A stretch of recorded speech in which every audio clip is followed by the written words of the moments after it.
Welcome to another episode of the Burg Podcast, where we talk about all things Hattiesburg, Mississippi. Also known as the Hub City or just the Burg, Hattiesburg is a bustling town in southern Mississippi.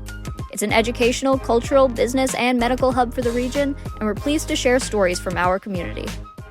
On today's episode of the Burg Podcast, we have 3 individual stories on a variety of topics that have changed their perspective on what it means to live life. On our first segment, we will be hearing an interview with the publisher of Signature Magazine, conducted by Sydney Stokes. Hey there, and welcome to the Burg Podcast. Today I'm interviewing the publisher for Signature Magazine, Christina Pierce. Welcome, Christina. Thank you so much, Sydney. Thank you for joining me today. I just have a few questions about all things Signature Magazine, working there, the details about the magazine, and social media, etc. So my first question is, can you provide an overview of Signature Magazine and its significance within South Mississippi's lifestyle culture? Well, so to begin with, Signature Magazine has been publishing since 2005, so next year we will be 20 years old. We've been the premier society magazine in all of South Mississippi. We feature a perfect mix of compelling feature stories, photography, music, arts, foods, and much more. We've been honored by the Mississippi Press Association multiple times as the best magazine in the state, including 3 years running. Wow, that's awesome. That is so cool. So what role do you play within Signature Magazine, and what are some of your key responsibilities?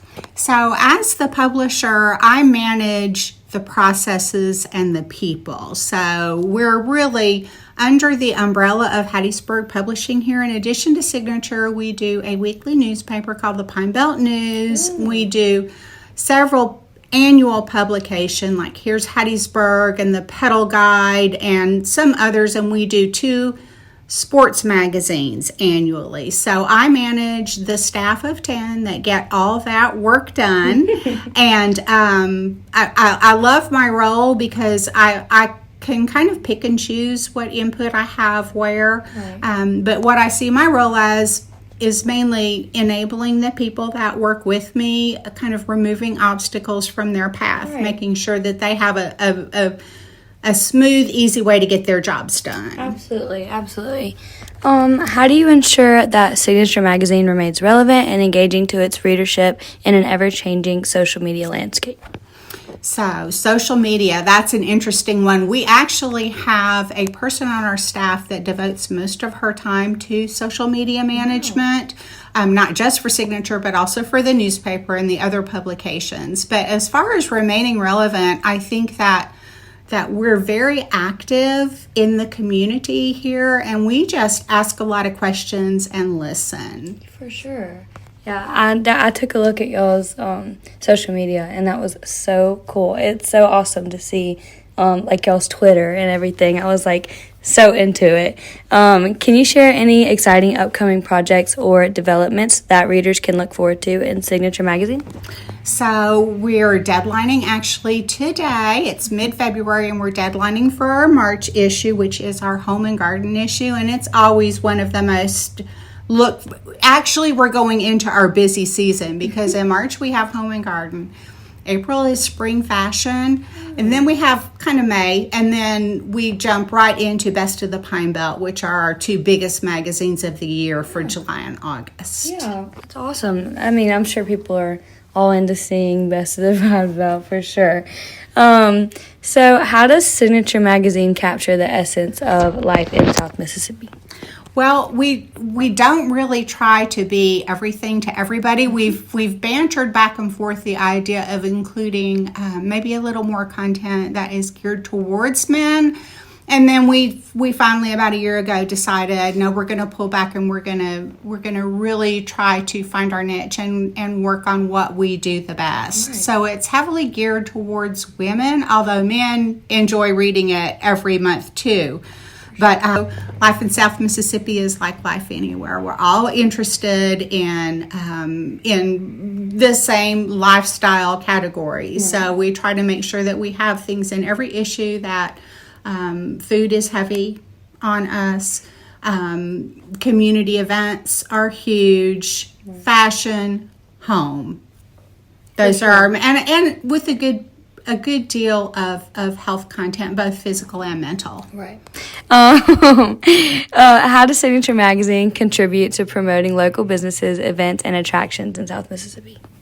So we partner with probably 20 different nonprofit organizations, and we sponsor, I would guess maybe 40 events a year, because we usually have at least 2 in each magazine. So, and some of them will have 4 or 5. So, I think that's it. We do this free of charge for the nonprofits. That's awesome. Yeah. So there's always something that we're helping with. Plus, we work heavily with the Downtown Association and the Midtown Association and Visit Hattiesburg and the ADP. So we provide all of these folks with vehicles to get the word out. Oh, wow. Wow. So how does Signature Magazine reflect the diverse interests and perspectives of Mississippi residents? It's by design. If we're not careful, we tend to flow in the direction of what our own particular interests are. So we really try to be both socially and economically. Everything that we do, we try to present a very diverse picture, because we're a very diverse society. So we pay conscious attention to it and make conscious decisions in order to keep that diversity of content. For sure. So how do you ensure that Signature Magazine remains relevant and engaging to its readership in an ever-changing media landscape? Interestingly enough, we're in a position here where we publish both this magazine and the newspaper. And the newspaper struggles, there's no doubt about it, because folks that are your age don't necessarily see the newspaper as relevant to their lifestyle. So that's a much harder battle to fight. We really, as much as social media and that little phase they call the internet has changed everything in media, magazines are still strong. And we have such rich tradition here in Hattiesburg that I think that just helps us. We don't really have that much of an uphill battle trying to remain relevant, even though we are a print product. I agree on, I know a lot of people have moved towards the internet. I still love a good newspaper, though. I like reading them. Well, that's so good to hear. So good to hear. Tell all your friends. So what challenges do you face in curating content for Signature Magazine, and how do you overcome them? Interestingly enough, the challenge is to whittle down the content to a manageable amount. Really? We have so much engagement here in this community, and we get lots of requests. We get lots of submitted content. So we don't, you'll have things happen like somebody was supposed to do an interview for something in particular, and they'll be sick, or they'll stand you up. You just never know. But for the most part, it's a matter of picking and choosing what content we want to publish. So it's not a challenge to find things to print. At all. Everyone wants to get in the newspaper and in the magazine, for sure. So could you share some of the standout features or articles in Signature that Signature Magazine is known for? So probably the most often commented feature of Signature Magazine that I get is Food with Friends.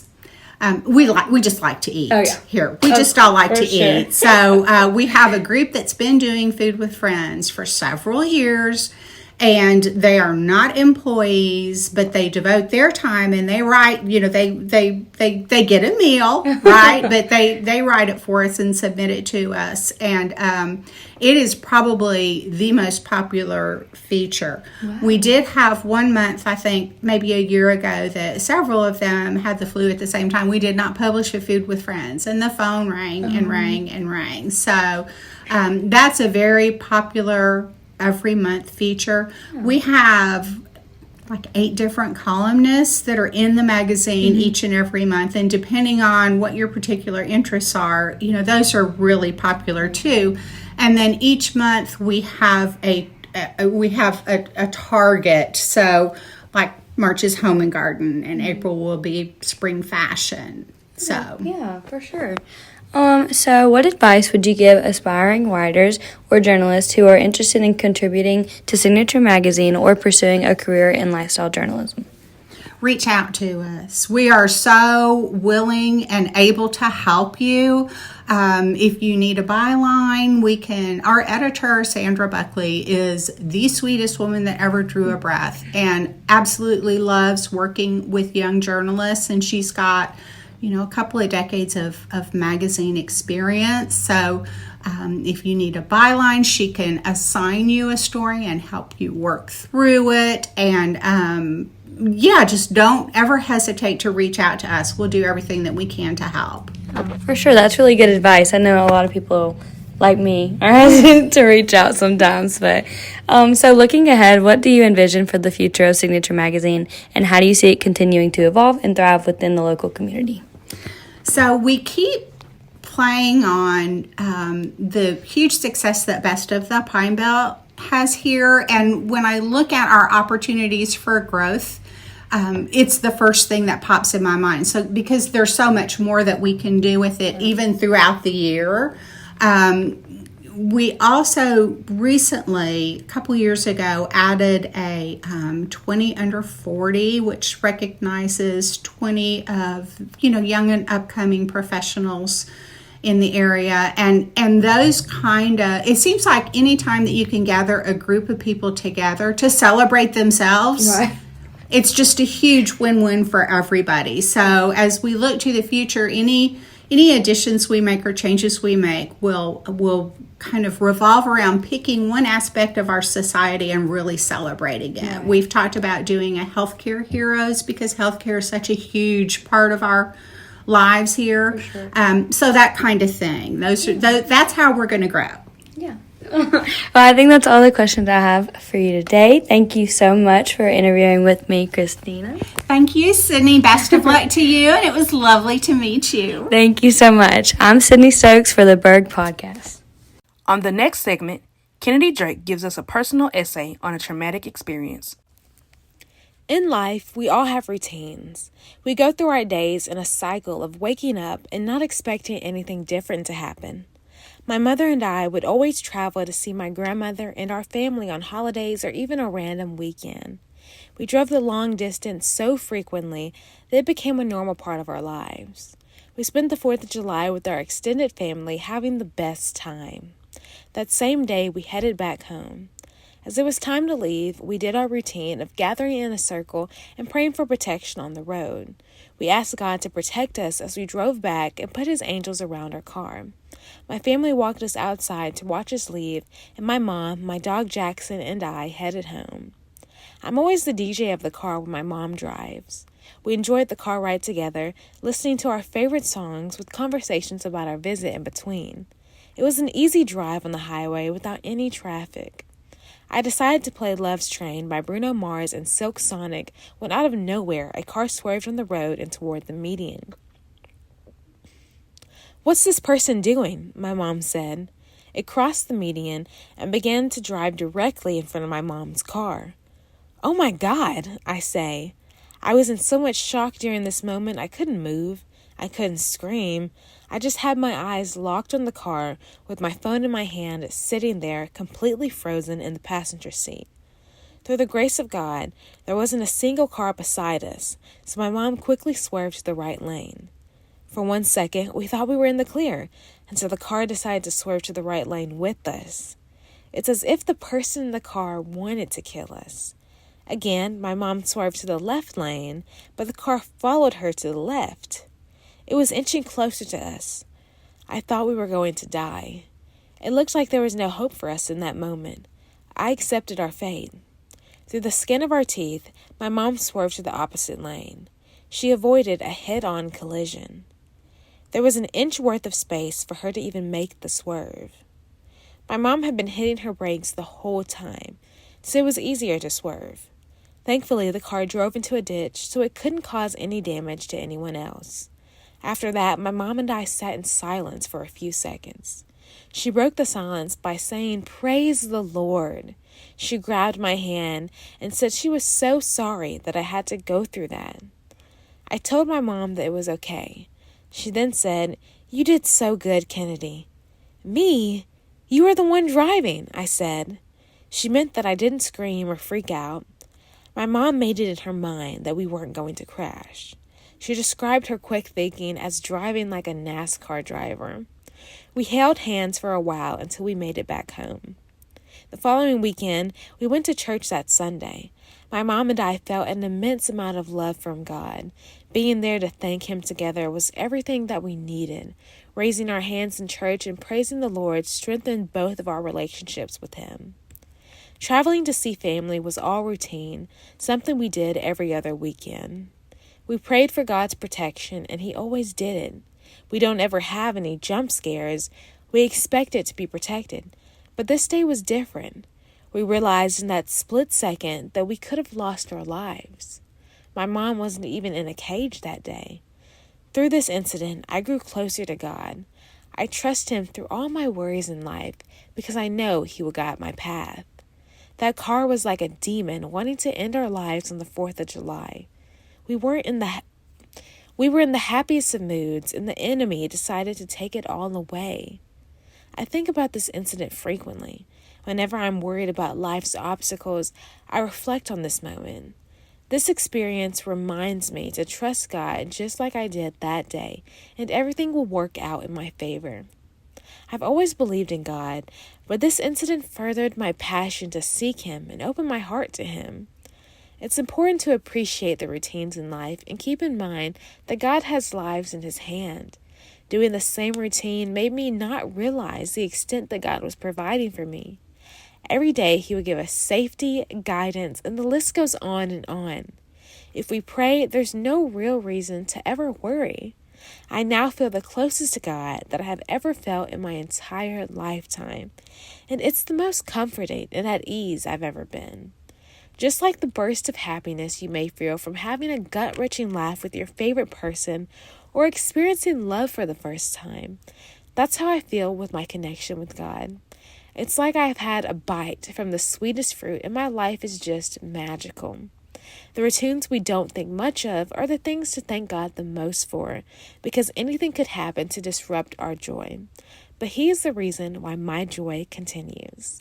I'm Kennedy Drake for the Burg Podcast. Lastly, Emily Thornton provides information on the importance of connecting with transfer students.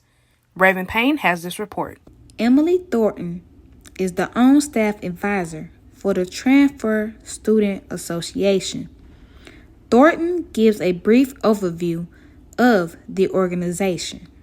The Transfer Student Association is a student organization on campus at Southern Miss that helps to connect transfer students to one another and assist each other in areas in need of the university level. Thornton gave a reason why she felt motivated to be the advisor for transfer students and help them find a place on campus. As a former transfer student myself, I transferred from a local junior college to a university. I know that how important it is to connect transfer students to each other, for them to have a connection, not only on campus, but to the community. And so my main motivation is to connect students one another because of my own personal experience. Half of USM students are transfers, and they face a different set of challenges on campus. That is why the Transfer Student Association is present on campus. There are many ways for transfer students to join the Transfer Student Association by connecting with other students and also with Ms. Thornton. You can either be a mentor for the program, be on leadership teams or executive teams, or come to their events, which will be located on their Instagram page. Thornton also placed the location of where her office is located at for transfer students can come to visit and also discuss other programs besides Transfer Student Association. And my office is located in the Center for Student Success, which is in the Cook Library, and we're here to help all transfer students connect to each other and assist each other in whatever needs that they have for the university. I am Raven Payne for the Burg Podcast. Thank you for tuning in to the Burg Podcast. This podcast is totally produced by students in Dr. Dave Davies' MCJ 344 podcasting class in the School of Media and Communication at the University of Southern Mississippi. Producers for this episode are Madison Calkins, Sydney Stokes, Michaelan Williams, and Denari Washington. Music from Upbeat. See the link in our About page for more information. Cover artwork by Madison Calkins and Greta Graves.